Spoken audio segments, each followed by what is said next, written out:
Hola, buen día. Ahora vamos a empezar con el teórico 4 y vamos a continuar trabajando con el módulo 2, al igual que lo hicimos la semana pasada, ¿sí? En esta clase teórica nos vamos a centrar en algunos aspectos y teorías que investigan el desarrollo cognitivo desde los primeros momentos de la vida durante la primera infancia.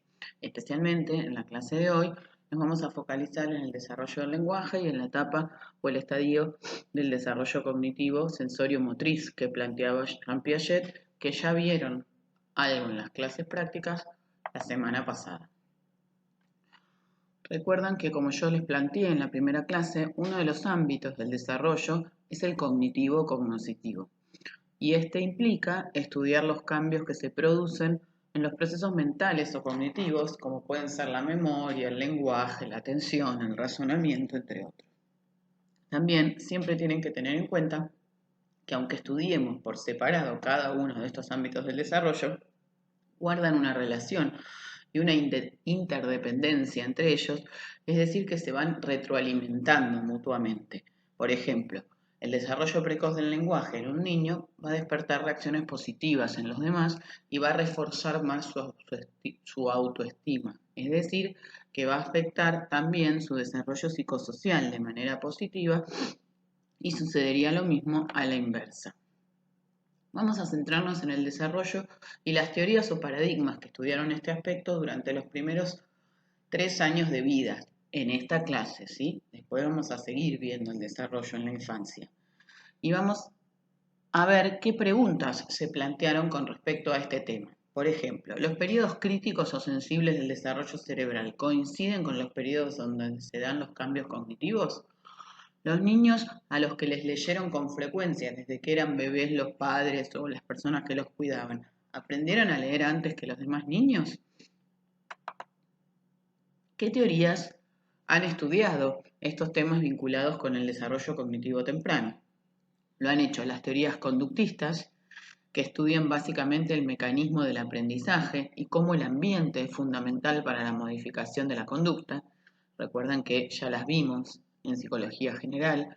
Las teorías psicométricas, que son las que buscan medir las diferencias cuantitativas entre los niños en lo que refiere a las habilidades que se incluyen dentro de la inteligencia, y lo hacen a través de pruebas o test que indican el estado actual o futuro de esas capacidades.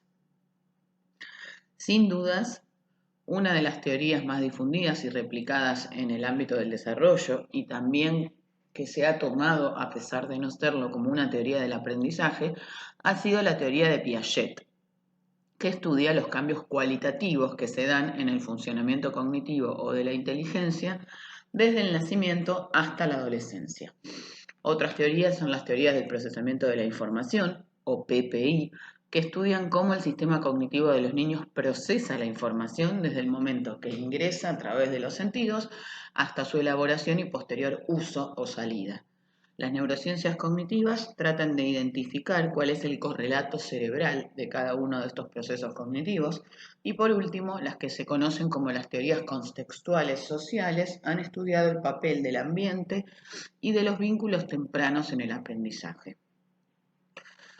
Recuerdan que vimos el conductismo, las teorías conductistas en psicología general. ¿Cuál era su objeto de estudio? El objeto de estudio era la conducta o el comportamiento, y estos psicólogos lo explicaban a partir de un esquema de respuestas automáticas ante una serie de estímulos ambientales. Desde el punto de vista del desarrollo, para el conductismo, los bebés nacen con la facultad de aprender a partir de los estímulos ambientales que reciben sus sentidos, y tienen cierta capacidad de recordar lo que aprenden. ¿Cómo se producen estos primeros aprendizajes? A partir del mecanismo o del aprendizaje conocido como el condicionamiento clásico, ¿sí? ¿Se acuerdan el experimento de Pavlov, el trabajo que hacía con los perros y la comida? Y también a partir de otro tipo de condicionamiento un poco más complejo, que es el condicionamiento operante, que fue el conductismo que fundó Skinner, ¿sí? En que consideraba que el aprendizaje no eran simples vínculos de estímulos y de respuestas, sino que lo más importante para aprender eran las consecuencias que tuviera estas respuestas, y agregó el concepto de reforzador y de refuerzo, ¿sí? Recuerden que tanto los condicionamientos como el aprendizaje asociativo eran una forma de aprendizaje y de memoria implícitos, ¿sí? ¿Qué quería decir que era implícito? Que era no consciente y no intencional, ¿sí? Por eso están presentes en los bebés prácticamente desde que nacen, de los primeros momentos, semanas de su vida, ¿sí? Acá en esta diapo tienen un ejemplo de condicionamiento que tomé yo del capítulo del libro de Papalia, Olds y Feldman. Y como pueden ver, se trata de una niña que fue condicionada, es decir, que aprendió de manera inconsciente a parpadear con solo ver una cámara de fotos. Como su padre le sacaba muchas fotos en todos los momentos importantes de la vida, así la niña le iba a servir esto para anticipar cuando su padre venía con la cámara que le iba a sacar unas fotos. Y entonces, antes de que esto sucediera, la nena ya parpadeaba.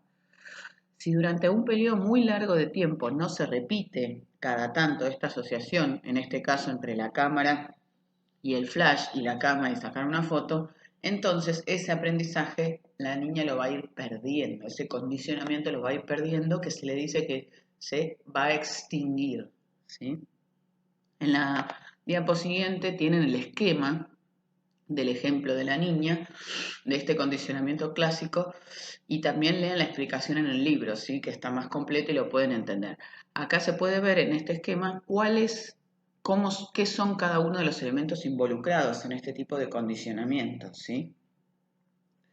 Como ya les dije, un condicionamiento es un tipo de aprendizaje, ¿sí?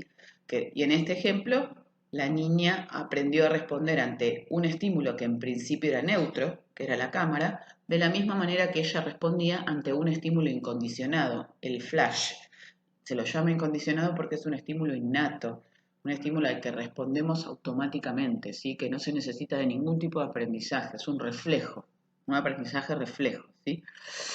Es decir, va a producir ante la cámara automáticamente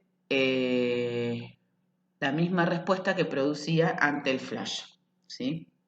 Cuando se repite varias veces la asociación de la cámara y el flash, el estímulo neutro y el estímulo incondicionado, la nena parpadea por la respuesta incondicionada y luego, con solo ver la cámara, va a parpadear. Entonces, la cámara va a pasar a ser el estímulo condicionado y el parpadeo va a ser una respuesta condicionada, similar a la incondicionada, ¿sí? Casi idéntica. El condicionamiento operante de Skinner permite que se realicen nuevos aprendizajes o que se modifiquen algunos anteriores, ¿sí? Generalmente este tipo de condicionamiento es la base, por ejemplo, para modificar o moldear la conducta en la terapia. Skinner trabajó también y se aplicaron los principios del condicionamiento operante a la que se llama la terapia conductista, que se sigue utilizando en la actualidad, ¿sí? Entonces, estos nuevos aprendizajes o la modificación de aprendizajes anteriores se realizan a partir de utilizar reforzadores. Estos reforzadores pueden ser positivos o negativos y también, aunque no es recomendable, se pueden utilizar castigos, ¿sí?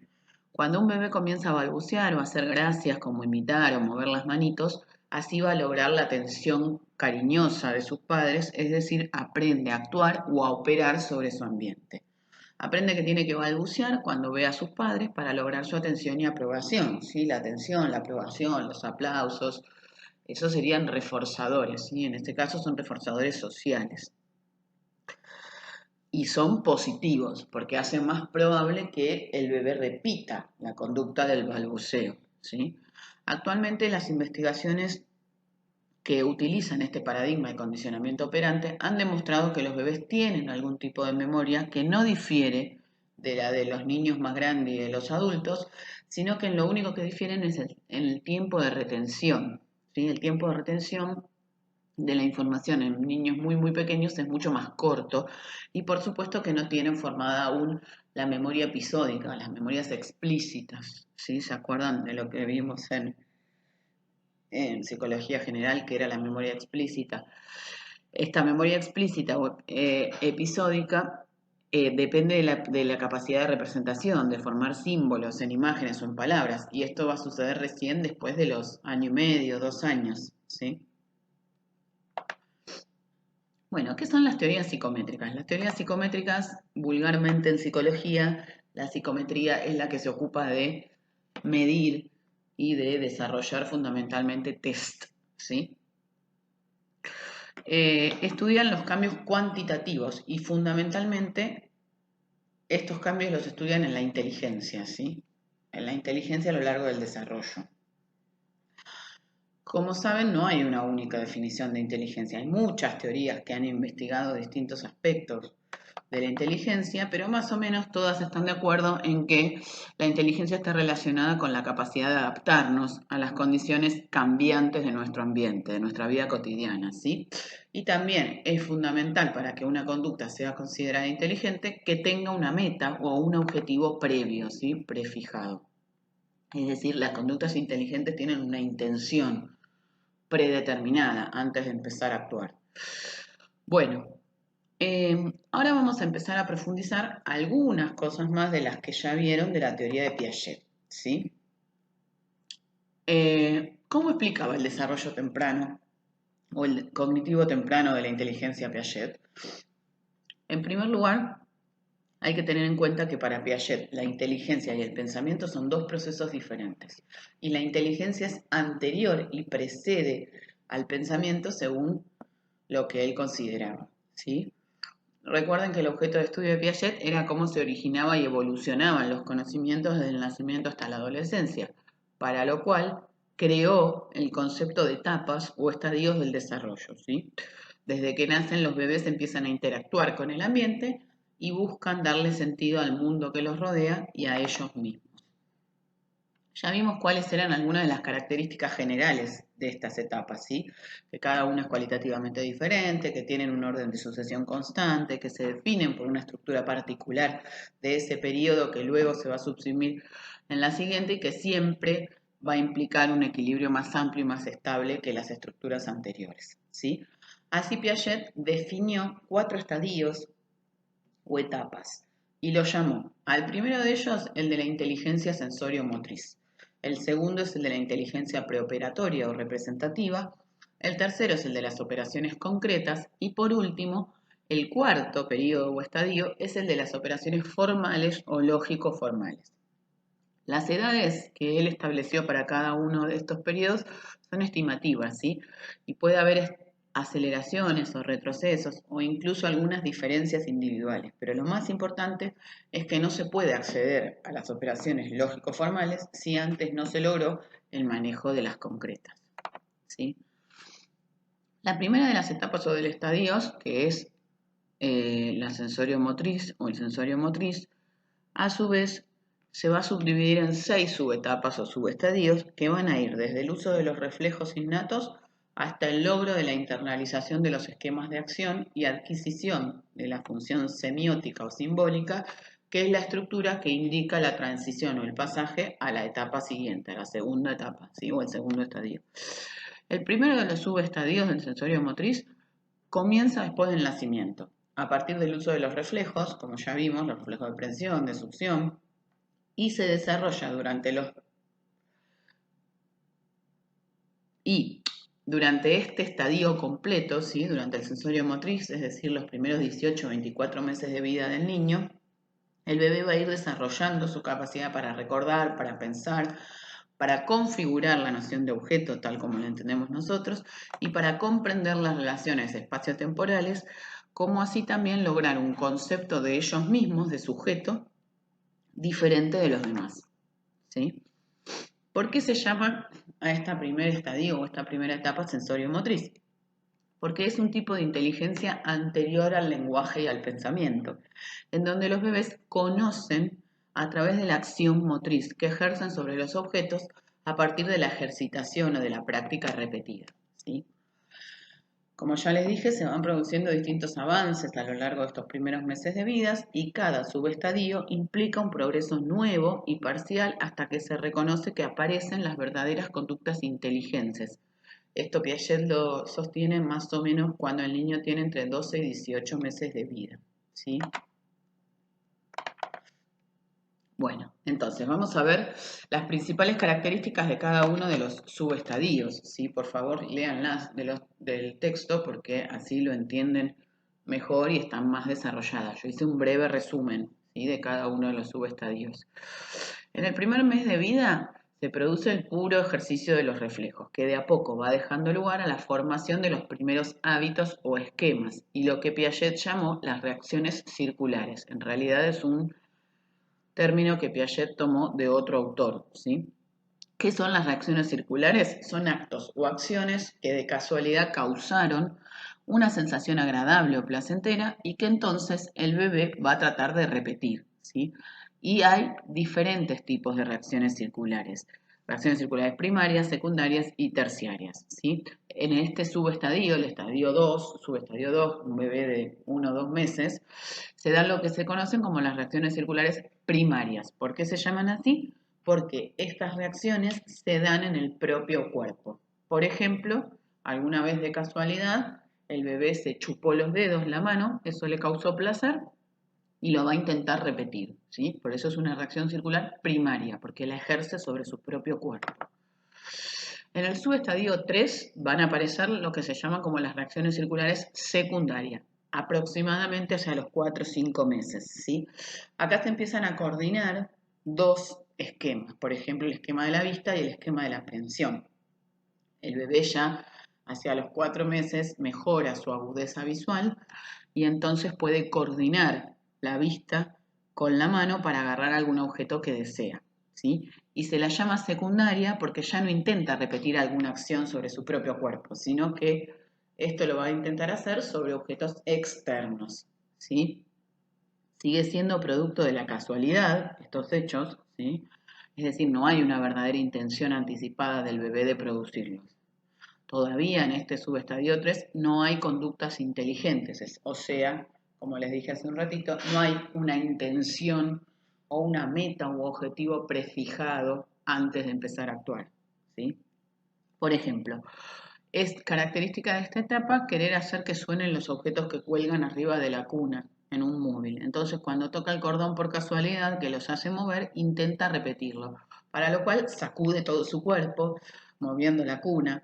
Después trata de hacerlo enganchando una pierna o intenta buscar con su cabeza algo, ¿sí? Los movimientos son bruscos, son toscos, son de todo el cuerpo, no están bien coordinados, ¿sí? Él tiene una noción de causalidad que es la causalidad mágica, ¿sí? Piensa que él es el que produce algo y que tiene un efecto, pero no sabe muy bien cómo hacerlo, ¿sí? Él está centrado en su propio cuerpo, en lo que Piaget va a llamar los bebés son egocéntricos, ¿sí? Todavía no diferencian a sí mismos del mundo, de los otros objetos, de las otras personas, ¿sí? En el cuarto subestadio, que se da entre los 8 y los 11 meses aproximadamente, aparece la verdadera conducta intencional, ¿sí? O sea, en el cuarto subestadio, para Piaget, empieza la inteligencia, empiezan las conductas inteligentes, ¿sí?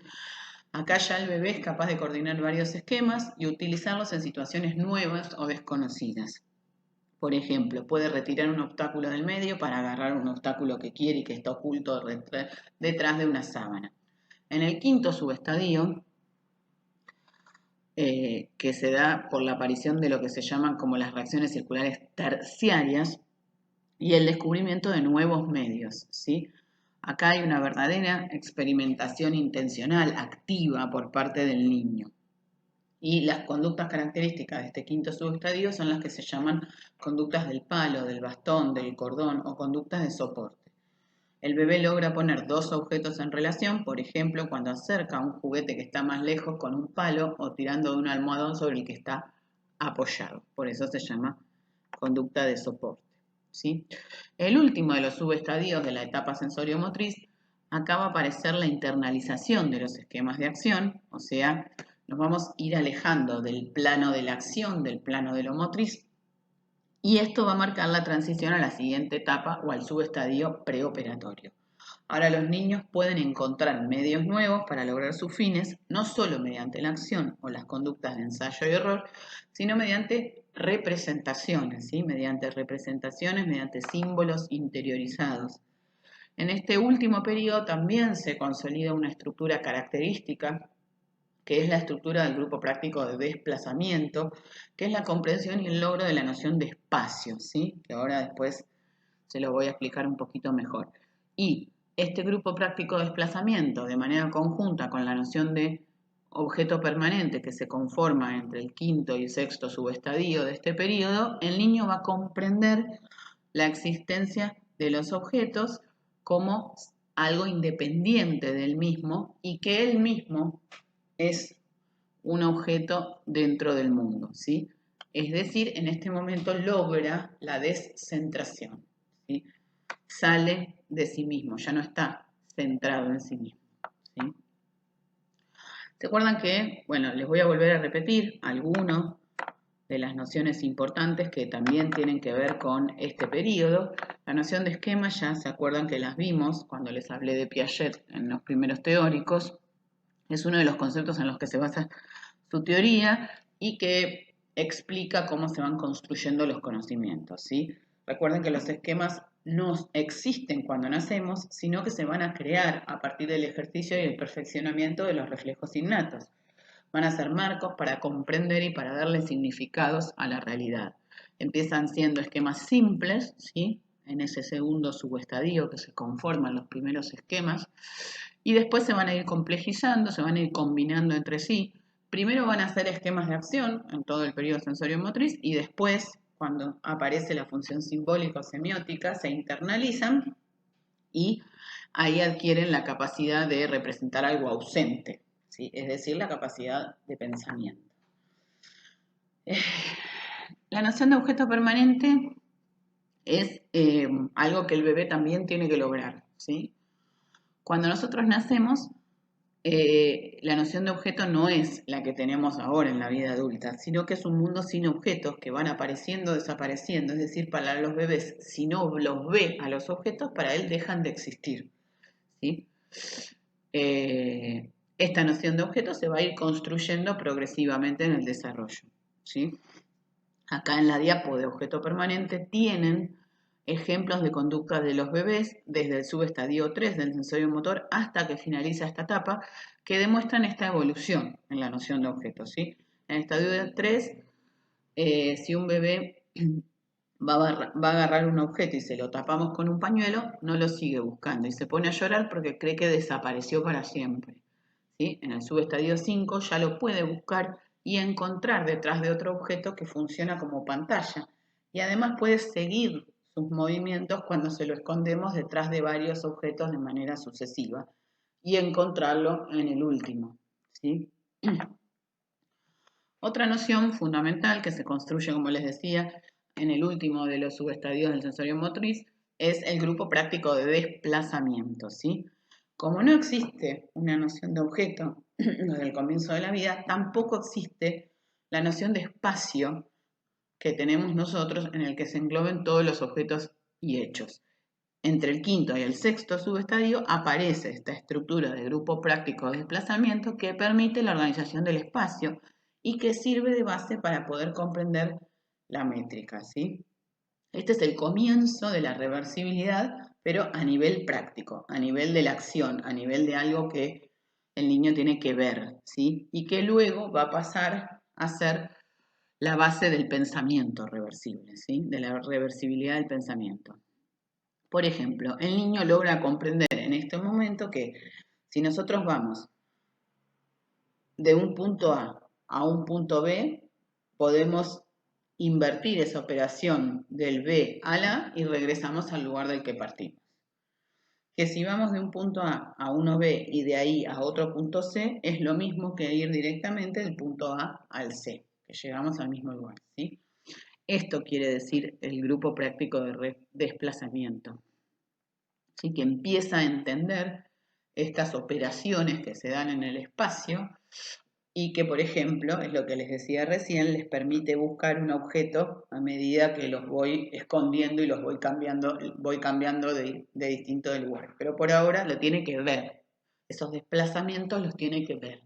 Si no los ve, todavía no tiene la capacidad de representarse. Recién en el sexto subestadio la está empezando a formar, ¿sí? La imitación para Piaget es una forma de aprendizaje que aparece hacia el final del primer año de vida.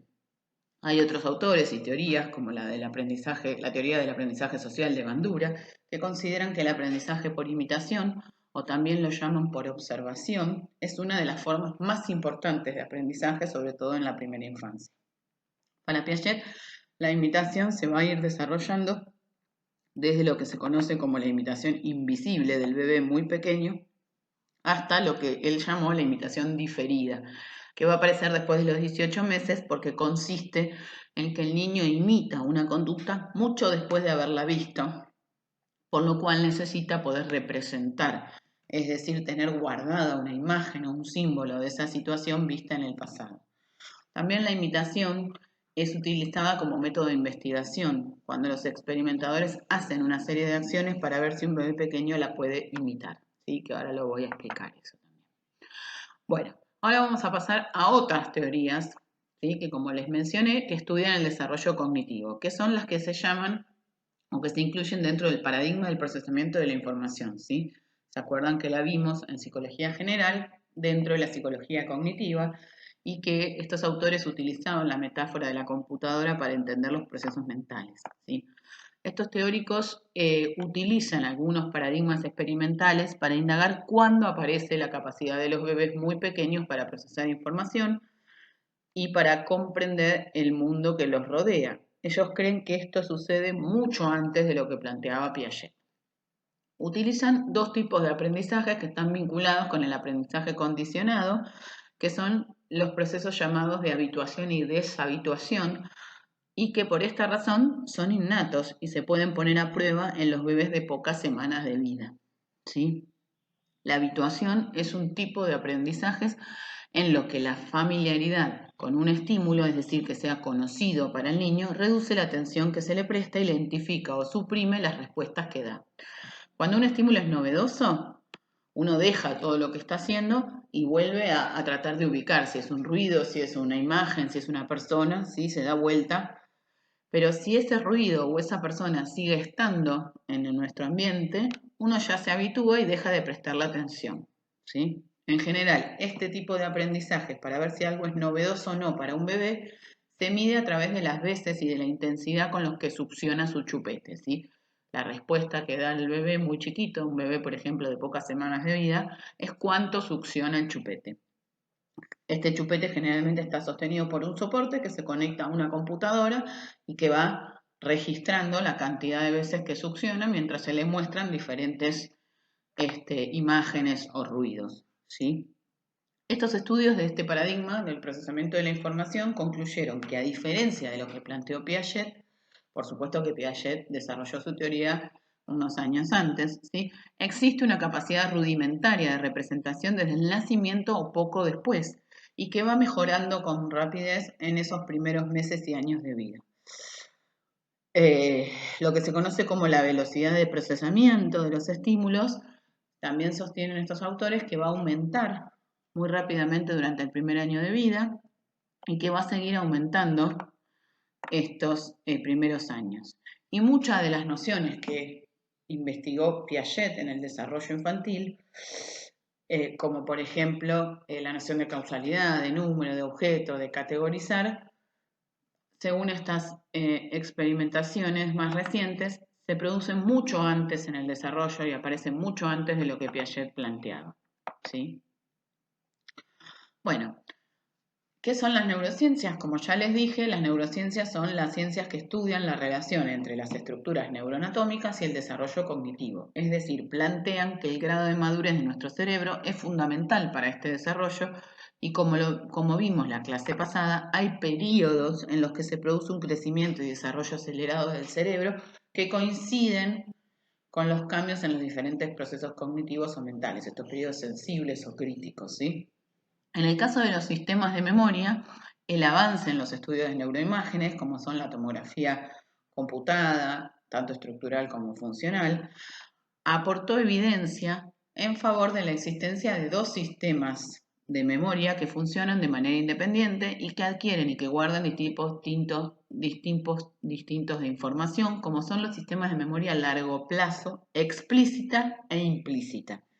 ¿Sí? La memoria implícita está presente desde los primeros momentos de vida, incluye la memoria procedimental, el condicionamiento. Y en cambio, la explícita comienza a aparecer a partir, como les decía hace un ratito, de los 24 meses aproximadamente y se consolida después de los 4 o 5 años de vida. ¿Sí? Y la maduración del hipocampo y de las estructuras relacionadas son las que posibilitan que los recuerdos sean más duraderos y se puedan verbalizar. ¿Sí?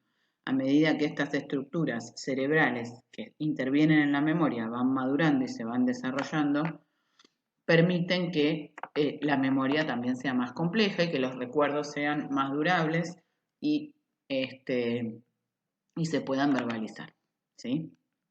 Bueno, el último grupo de teorías que estudian el desarrollo cognitivo han sido las llamadas teorías contextuales sociales. ¿Qué quiere decir este nombre? ¿En qué factores influyen para ellos? ¿Qué factores influyen en el desarrollo? ¿Van a poner el acento en los factores innatos o en los factores ambientales y sociales? Uno de los mayores exponentes de este enfoque fue Vygotsky, ¿sí? Todos estos autores estudian las formas en que el contexto sociocultural incide en las primeras interacciones sociales y fomentan el desarrollo cognitivo, ¿sí? Para Vygotsky el desarrollo cognitivo no precede a la socialización, sino que las relaciones sociales son las que conducen al desarrollo de las funciones mentales específicamente humanas, ¿sí?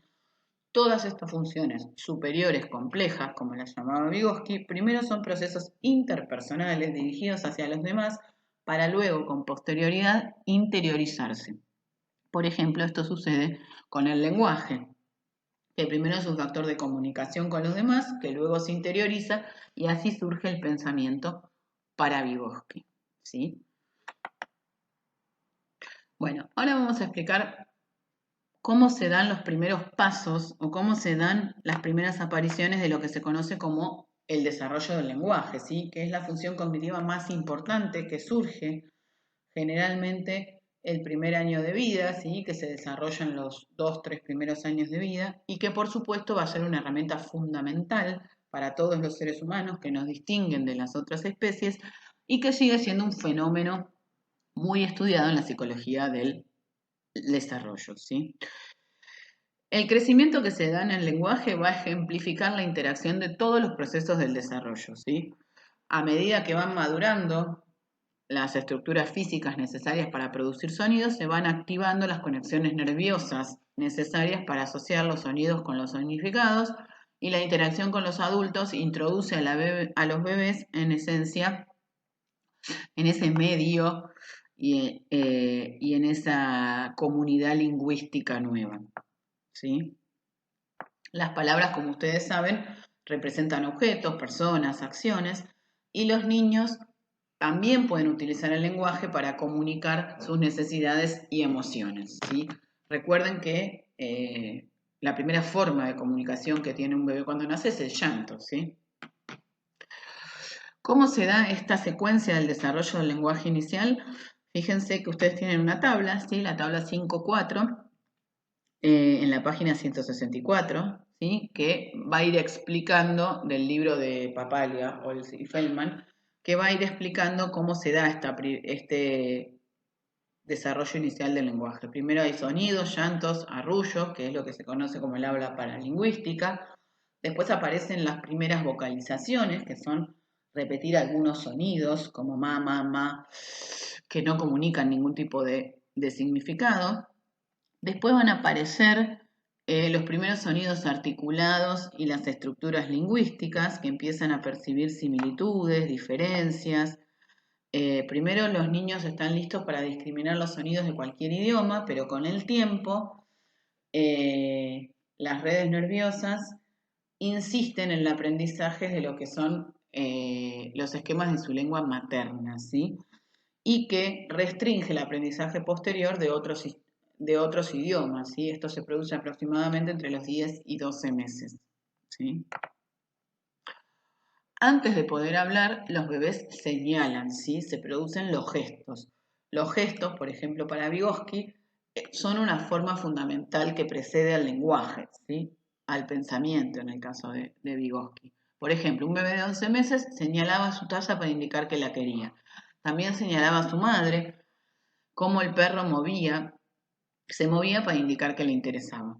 A los 12 meses señalaba una lapicera que se le había caído a su hermano, y este gesto de señalar para comunicar información mostraba que entendía algo sobre el estado mental de la otra persona, que quería ayudar, que es lo que se conoce como cognición social, ¿sí?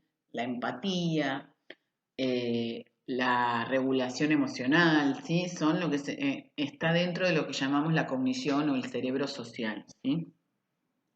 También esta niña al año aprendió algunos gestos sociales convencionales, como saludar con la mano, mover la cabeza para decir sí o no, y más adelante va a aprender gestos simbólicos, como soplar para decir que algo está caliente o aspirar fuerte para decir que es el olor de una flor, ¿sí? Estos gestos se van a corresponder con la aparición de las primeras palabras, ¿sí?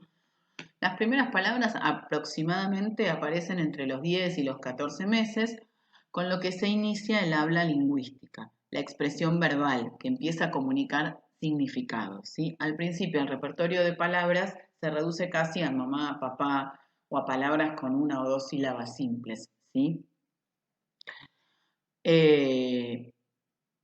Después, por ejemplo, una palabra empieza a significar un pensamiento completo. A esto se lo llama holofrase. Pa, por ejemplo, quiere decir quiero eso, ¿dónde está papá? Y después, entre los 18 y los 24 meses, empiezan a juntar dos palabras para armar una frase.